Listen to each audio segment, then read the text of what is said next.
Every fighter know this moment will come. We just never know when. I've spent my whole life chasing something. Not belts, not money, not headlines, but that feeling, the one you get when the world doubts you, but you keep showing up and you keep proving everyone wrong. Unbelievable performance. This sport gave me everything. I fought for my family. I fought for my city. I fought for the kid I used to be, the one who had nothing but a dream and a pair of gloves. And I did it all my way.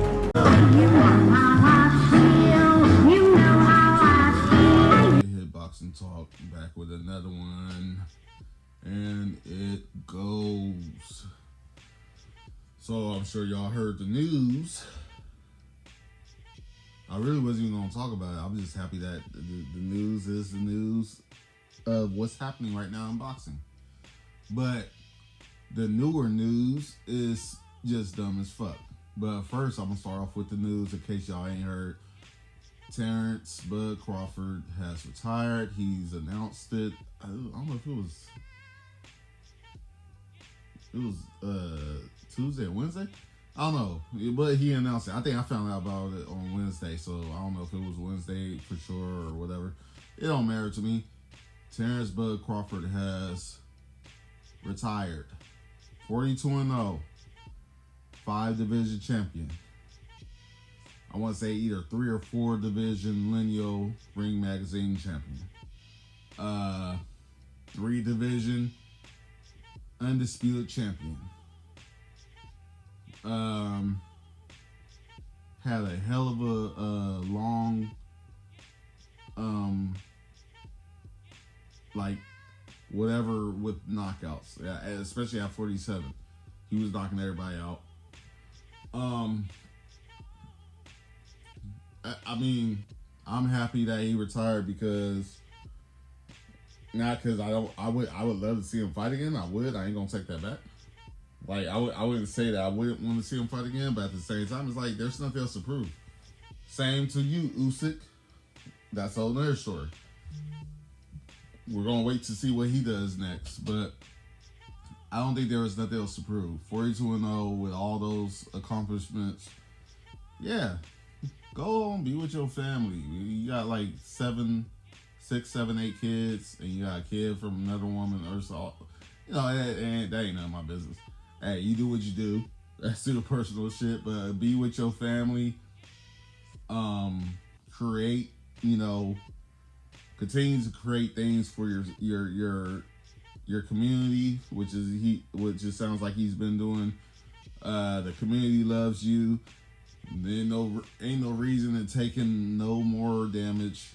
Don't be a Bernard Hopkins or a Roy Jones Jr. or a Muhammad Ali.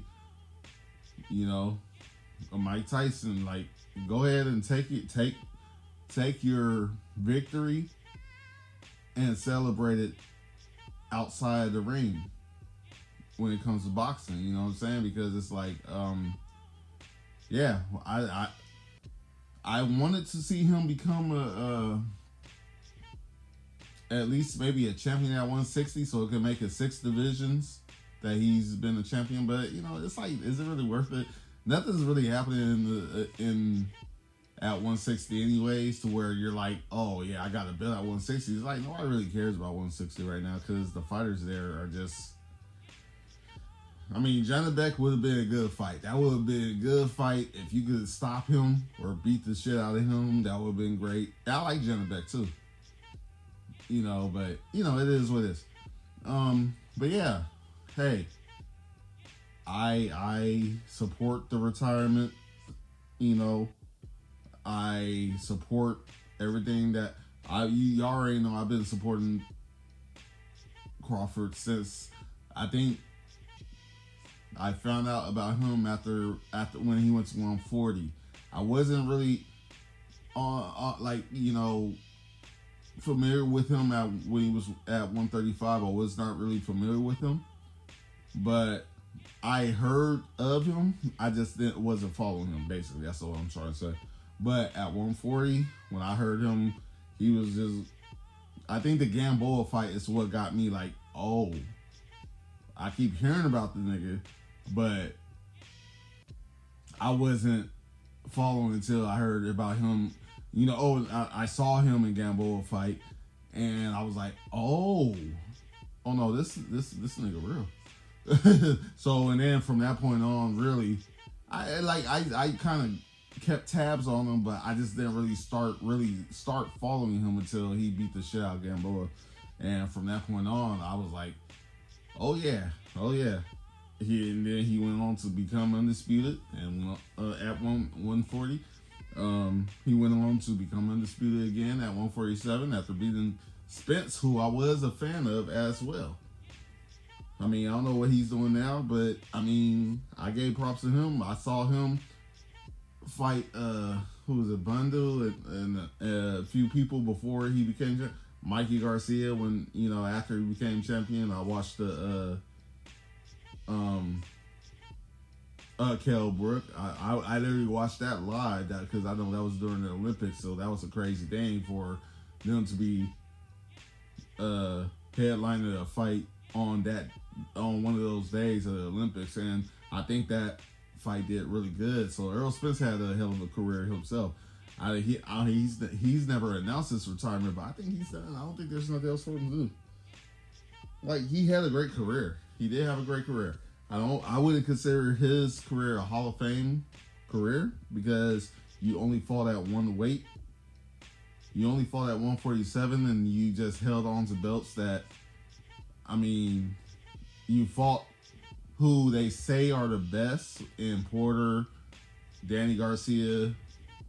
You didn't fight Thurman, which didn't make any sense because that was the rival before Crawford even came into the picture. But it is what it is. You fought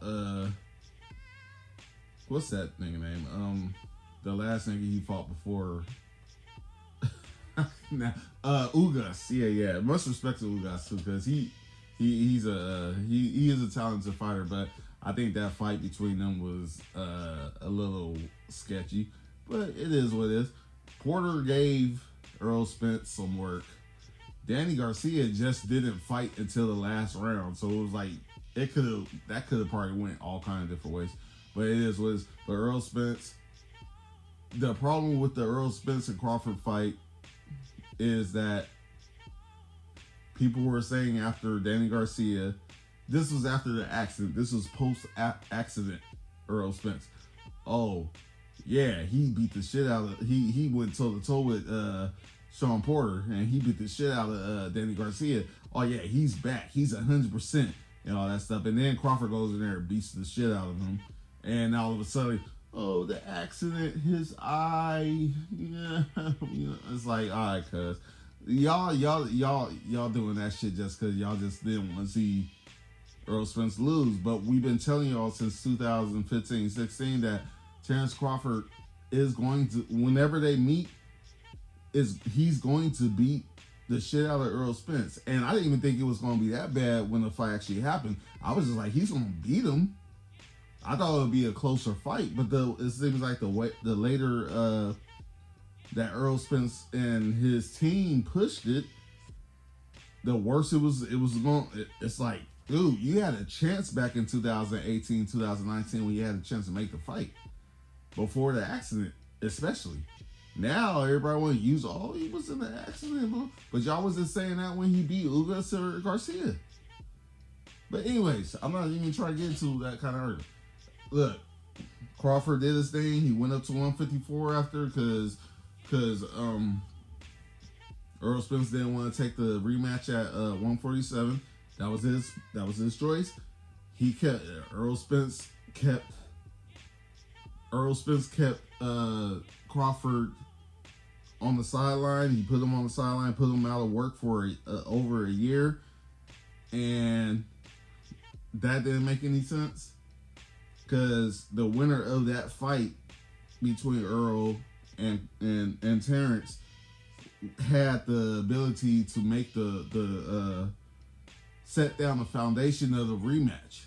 Like, if you lose, you don't have no say. The winner has a say of where the match is going to be. And Earl kept calling for 54. It's like, okay. But he says, no, I want it back at 147. You know what I mean? Maybe he probably wanted to defend his undisputed championship at 147. But Earl, I guess he didn't want that. He said he wanted at 154. It's like, and Crawford was like, no, I said at 147. The winner gets the say in what the next fight will be. So, and he didn't want it. So Earl has been on the he's been on the shelf since 2000, or he's been on the shelf for about 2-3 years, whatever, when the fight happened. And that's on him. You know, he seems happy. He seems like he's living his life. He has his family. He seems like he's you know, he has a positive spirit. So hey, shout out to Earl Spence. Hey, like I said, I always love watching him fight. But when it came to the Crawford shit, I was like, dude, you're not beating Crawford. You're not that good. You're good. You're entertaining. But that entertaining and being good are two different things. So, anyways, moving on for that. He goes up, we already know, he goes up to 154, gets him a belt at 154 after beating Madrimov, which people tried not to give Crawford credit for because they claimed that Madrimov was beating him, which if you know boxing and you actually watch the fight, you know that's bullshit. But anyways, moving on from that, because that was just stupid. People just really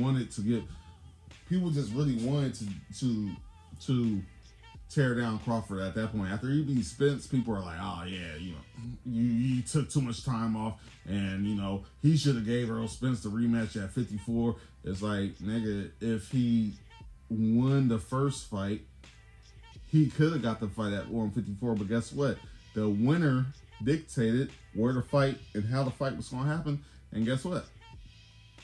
The winner, Crawford, said no, run it back at 147. You say you're good. You say you made weight, you know, easy, so make it again.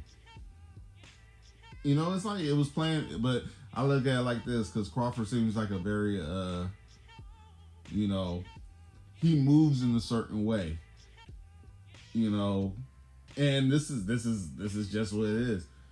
Crawford's like, if you really want to fight again, because you got beat the fuck up, it's not even like a way that where it's like, oh, it was a close fight.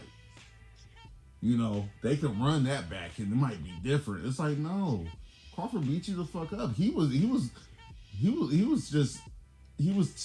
testing Earl Spence's temperature at that point. Like, dude, you really don't want this fight. You talk about you go up to 154. That's gonna make a difference. You do understand if you go up to 154, I have to go up to 154, and I'm going to beat the shit out of you even worse. Type shit, you know. But it is what it is with that. Dang, I said I was gonna make this short. So yeah, he goes up to 168. He beats Canelo very convincingly. Very convincingly. Like, I mean, there's nothing you can really say about that fight. Canelo, I don't know if Canelo was saying that he wants a rematch. That's neither here or there. But my whole thing is that Crawford finally said, because I know, like I said, he was talking about, or somebody, I don't know if it was even him. It was in the air that he was going right back to 160 to fight maybe John Beck, which I think he tested positive on PED, so that fight, I don't know. But all in all, he retired. He did what people said he could never do. He showed people that he was better than what people wanted to give him. And he's letting it go, and he's given 3 divisions, 135, 147, no, 140, 147, and 168 reasons to become important in the boxing, in the boxing world. Again, because when Errol Spence was there, he held on to the belts. When 140 is always really popping up. To be honest, Josh Taylor, he got all the belts, and then he just kind of let he did what he did. He kind of left. Between at 140, it was Regis Prograis. Shout out to him and Josh Taylor. They did their thing at the end, and Josh Taylor he let the belts go so it could be open again. After Terence Crawford, obviously.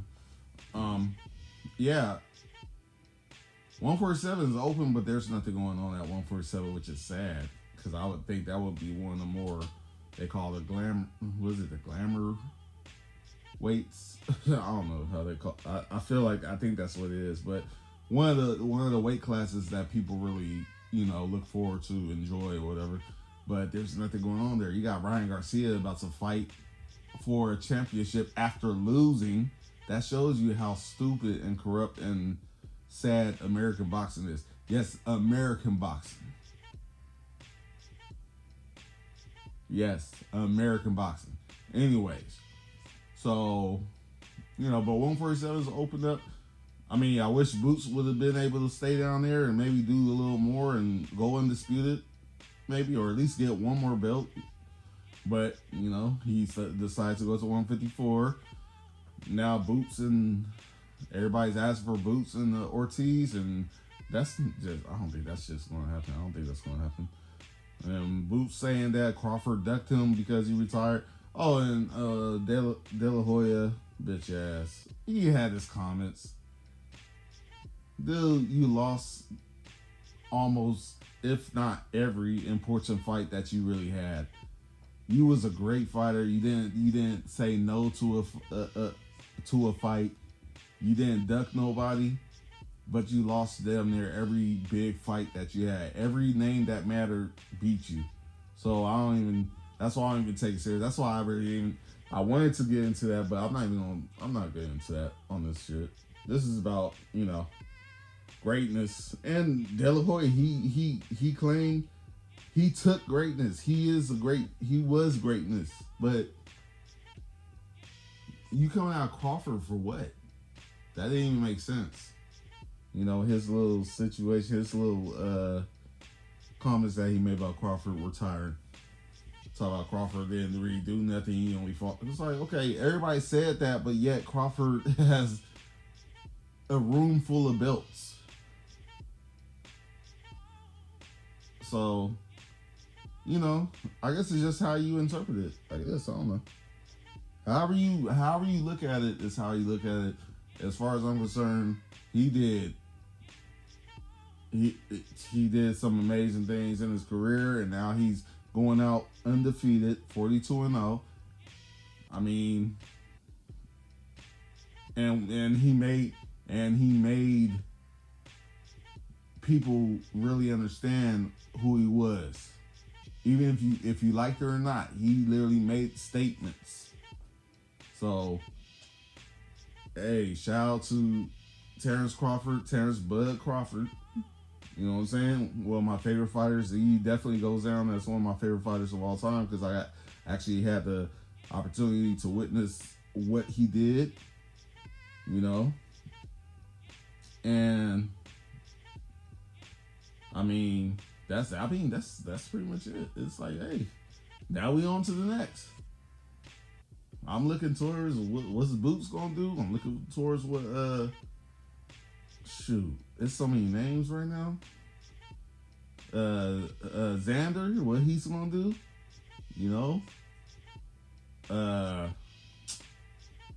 There's a few other names. Let's see what Rolly gonna do. As he beat Ryan Garcia. I'm saying, what's Ryan Garcia gonna do? He got to fight Mario Barrios next, and that's gonna be funny. It's a lot of stuff. Devin, Debo, Debo Dev. You know what I'm saying?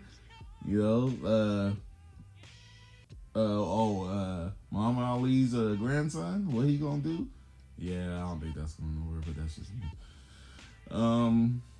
Let's see, he ain't done that yet, so I don't know. I think he had a draw with somebody. I think they say he fought in Africa last, and he had a draw with somebody, so that's like, yeah. And ESPN is gone now, so they can't blow him up like they used to. Pause. You know what I'm saying? Yeah, nah, Bam. I think Bam is about to fight, if I'm correct. I gotta look at his name. Inoue, you know. Tim Tszyu, I guess he just won a fight out there. I guess in Australia. So you know that's. I want to see if he's bouncing back or if this is just, we're just putting a bunch of nobodies in front of you and let you beat them up. Because he didn't I guess apparently he didn't knock the dude out. He just went the full competition and got a decision. So that's a whole nother thing. It's a lot about Shakur Stevenson versus Teofimo. Yeah, I'm not even sure if I want to watch that fight. I got Shakur winning though. Easy. But it's gonna probably be a boring fight. Tank, I hope he retires. I really do, because I'm sick of his ass. But he might have to keep fighting because he dropped the bag on the Jake Paul fight that he was supposed to have. So Tank Davis he probably gonna have to pay some bills, some DV bills. So it's a lot going on, but it's not really a lot going on in boxing right now. I think next year it's probably gonna turn up again. Turkey's been working, he's been paying these boxers, but like he even said, now when I'm gone, what y'all gonna do? Because all those, all that money ain't gonna be what it is, right? Like it is right now at that point. So it's like people, boxers and stuff disrespecting Turkey out of sheep. It's like, well, he's getting you your biggest paydays. And comes to find out, Turkey's been dealing with Terence Crawford for a while now. I didn't even know that. I had a feeling, but I didn't know that. But he's been getting, basically, I guess from what it sounds like, Turkey been giving Crawford his bags over the last 2-3 fights anyway. So, I mean, I knew when he fought Madrimov that, that was Turkey was definitely involved in that. And this last fight, but I didn't know that soon before that. Before the Spence fight, I believe Turkey was helping Terence Crawford off with, he was giving him a bag. Or he was at least helping him get a bag. I don't know. That shit crazy. But anyways, congratulations to Terence Crawford. Hell of a career. Seems to be a very down to earth guy. They've been trying to take him out. They've been trying to get him out of here for a long time. They've been trying to keep him from being successful and being great for a long time. But he still managed to be a real nigga and be great. Because that's what it's all about. You know what I'm saying? That's what we do. And just a retirement. I'm happy with it because there's no reason. There's nothing to do left. There's literally nothing to do left. You did literally, you did what you did, which is everything. That's more than most 90, a high 90% of fighters are ever going to even get to do. You know what I'm saying? And you did it, and he did it, and that's it. I'm just happy that, hey, I got a chance to be a part of the era. And now we get to move on to the next. Who's going to be the next? What those say? Who next? You know what I'm saying? So anyways, like, comment, subscribe, share. It's your boy, Trouble T. Roy. Don't get hit, boxing talk. And I'll see you on the next one. Peace. From competition. Not because I'm done fighting, but because I've won a different kind of battle. The one where you walk away on your own terms. This isn't goodbye. it's just the end of one fight and the beginning of another. Terence Bud